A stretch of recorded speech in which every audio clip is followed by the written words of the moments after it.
Vocês pregam que a vida continua após a morte. Então, ao doar meus órgãos, vou sentir as dores? E ainda corre o risco de eu ficar ligada à pessoa que recebeu meu órgão? Então essa é a primeira dúvida que a gente vai esclarecer aqui a essa pessoa que perguntou. Hoje recebemos a irmã Paula Sueli, ministra pregadora da religião do terceiro milênio. Deus está presente. Viva Jesus em nossos corações para sempre. Uma pergunta excelente. São duas perguntas em uma.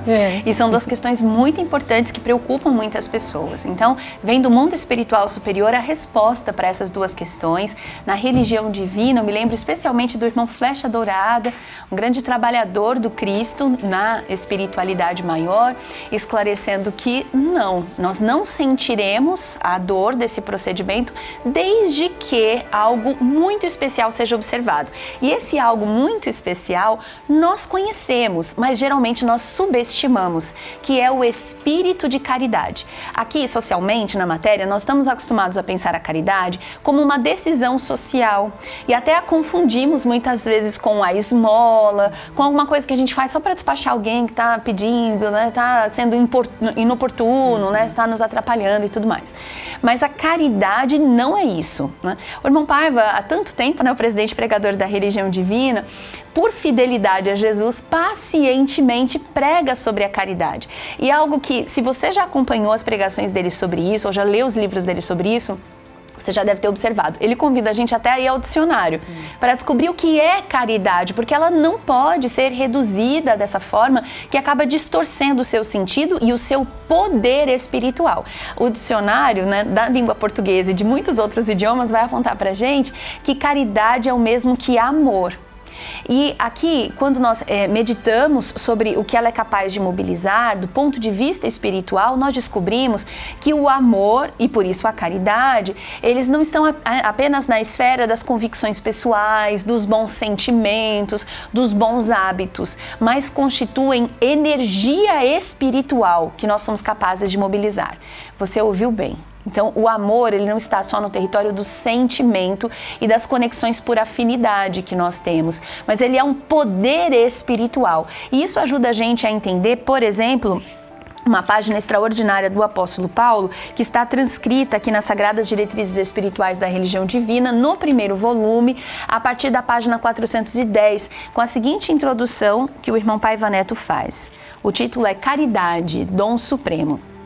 Caridade é um dom supremo, no qual o Espírito se vai integrando até que alcance a compreensão do apóstolo Paulo na sua famosa página, constante da primeira epístola aos Coríntios, capítulo 13, versículos de 1 a 13, e cuja versão foi transcrita na Antologia da Boa Vontade de 1955. Nós vamos ler juntos, porque é um aprendizado muito importante para esse tema, mas eu já queria destacar o primeiro esclarecimento que o irmão Paiva nos traz. A caridade é um dom supremo no qual o Espírito se vai integrando. Então, é possível desenvolver esse dom, ele não é um atributo especial que alguns privilegiados recebem de Deus, todos podemos desenvolvê-lo, e ele é um dom, ele é uma capacidade, ele é um talento do Espírito, é algo que a gente é capaz de investir, desenvolver e se expandir para usufruir dele, né?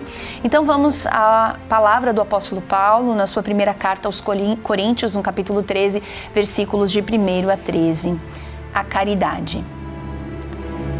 Eu podia falar todas as línguas, dos homens e dos anjos. Logo que não tivesse caridade, já não passava de um metal que tine, de um sino vão que soa. Podia ter o dom da profecia, saber o mais possível, ter fé capaz de transportar montanhas. Logo que eu não tivesse caridade, já não valia nada. Eu podia gastar toda a fortuna a bem dos miseráveis, deixar que me arrojassem vivo às chamas. Logo que eu não tivesse caridade, de nada me servia. A caridade é dócil, é benévola, nunca foi invejosa. Nunca procede temerariamente, nunca se ensoberbece, não é ambiciosa, não trabalha em seu proveito próprio, não se irrita, nunca suspeita mal. Nunca folgou de ver uma injustiça, folga com a verdade. Tolera tudo tudo crê e espera, em suma, tudo sofre.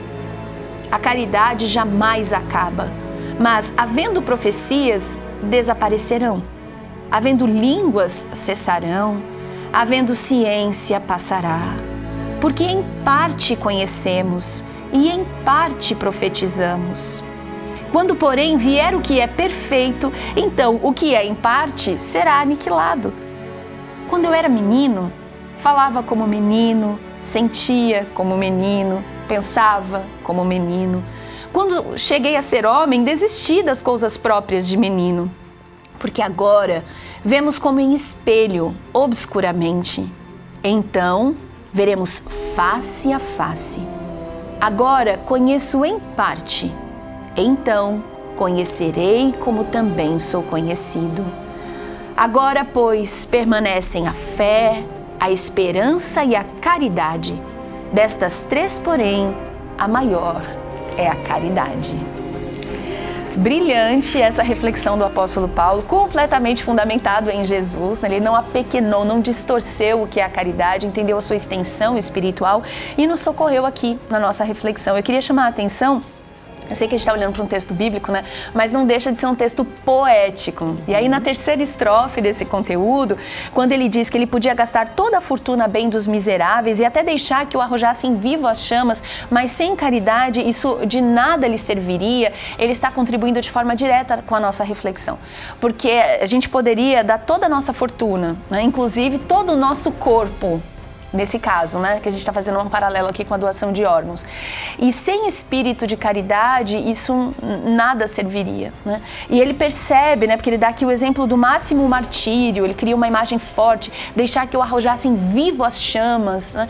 Então ele está falando que não se trata, quando a gente pensa no sentido espiritual do movimento da caridade, de um gesto enorme que vai gerar uma comoção, que vai criar uma repercussão, as pessoas vão falar, nossa, que pessoa corajosa, né? Que pessoa caridosa, que pessoa maravilhosa. Não é isso que é a caridade. Então não é o assinar a doação, não é o dizer para a família, mas é o sentir espiritual desse compromisso com o nosso próximo, desse exercício divino que é a caridade. Isso é que dá sentido à nossa ação. E aí vem o irmão Flecha Dourada dizendo, isso nos protegerá. Ele esclarece algo muito importante, que o espírito de caridade funciona espiritualmente no momento do nosso desenlace como uma proteção para a nossa alma, nesse processo de desligamento, porque a pessoa que fez a pergunta observou muito bem, se a vida continua, como é que é isso? Eu vou sentir todo esse procedimento? Não, se você for movido por espírito de caridade, porque a caridade não é esse espetáculo público, embora dar testemunho público da caridade seja uma coisa importante, porque inspira outras pessoas. Quando eu digo, olha, eu sou uma doadora de órgãos, eu estou ajudando alguém a refletir, nossa, por que ela tomou essa decisão? Mas isso não é a caridade. A caridade é o desejo sincero, é o amor profundo, que me faz confiar na providência divina, que me protegeu e me concedeu por empréstimo um corpo, e agora esse corpo será útil não apenas a mim, mas à pessoa que o receberá e às pessoas que amam aquela pessoa e a todo o bem que essa pessoa poderá semear no mundo, graças a uma decisão que eu tomo, sabendo que não preciso mais desse corpo, porque a vida é eterna, mas a vida não é eterna do corpo, a vida é eterna em espírito. Então esse gesto, que é um gesto movido por espírito de caridade, além de dar tranquilidade de alma, né, a pessoa que prossegue, ao espírito que prossegue, funciona inclusive diminuindo, diz o irmão Flecha Dourada, qualquer sensação de desconforto que a pessoa poderia ter nesse processo, né, que dirá dores profundas. E a outra preocupação, será que eu vou ficar ligada àquela pessoa?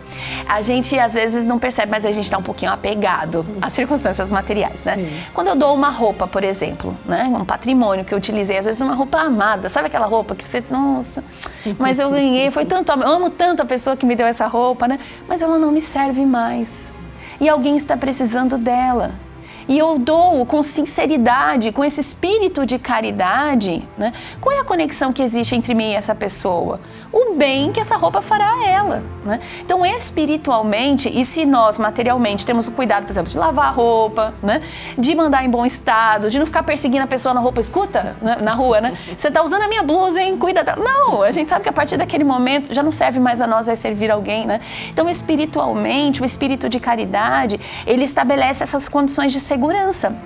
para diminuir qualquer desconforto, né, que nós pudéssemos ter e para não estabelecer nenhuma conexão com essa pessoa que vai agora utilizar esse órgão que seja prejudicial ao doador, né, que está protegido então pelo espírito de caridade. O que eu acho muito importante que a gente precisa ter na reflexão de hoje é essa percepção. A caridade socialmente já é algo extraordinário. Tem construído muitas pontes entre nós, mas espiritualmente nós mal começamos a descobri-la, porque ela é uma energia concreta que pode proteger, que pode atenuar dores, que pode libertar os corações e fazer muito mais do que nós estamos acostumados a conhecer. Muito bom. Olha, chegaram outras perguntas aqui, a gente vai precisar fazer uma parte 2, irmã Paula, para continuar nesse tema. Uma das perguntas aqui foi da Vanessa Santos, de São Paulo, capital. Se meu familiar não me disse qual era a vontade dele, eu devo doar os órgãos? Então, tentar responder aí em pouco tempo ou a gente deixa para a parte 2? Então, não, Vanessa, não faça isso, porque não tem como saber se a pessoa se preparou para isso. Se a pessoa está nessa condição, né, desse espírito de caridade. Às vezes a gente até olha e fala assim, essa pessoa era tão, né, assim, desapegada das coisas. Sim, mas que coisas? Será que ela teve tempo, né, para fazer essa desconexão emocional do corpo que recebeu da parte de Deus? Então, se a pessoa não declarou, a gente não tem como saber se ela estará protegida por esse espírito de caridade assim tão amplo, se ela teve tempo de se aprofundar nessa reflexão. Então, não vamos tomar a decisão por alguém que não declarou isso de forma bastante explícita, mas não vamos perder a oportunidade. Estamos aqui no Convívio Material, vamos conversar sobre isso em família, vamos nos aprofundar, porque há tempo da gente se preparar para isso e beneficiar tantas pessoas, né? É impossível prever o impacto extenso desse gesto maravilhoso e, como você lembrava mais cedo hoje no programa, né? A concessão divina de utilizarmos corpos compatíveis. Isso é um milagre do amor, né? Da caridade de Deus. Muito obrigada, irmã Paula, por esses esclarecimentos. Se você gostaria também de fazer alguma pergunta sobre esse assunto, doação de órgãos, nessa perspectiva da espiritualidade ecumênica, estamos aqui para receber a sua dúvida. 998318195 DDD 11. Esse é um assunto muito importante, nós queremos esclarecer você, seus entes queridos, então traga também as suas dúvidas. A gente teve aqui a irmã Paula Sueli, ministra pregadora da religião do terceiro milênio, e dedicamos a você esta saudação de paz e boa vontade. Deus está presente e viva Jesus em nossos corações para sempre.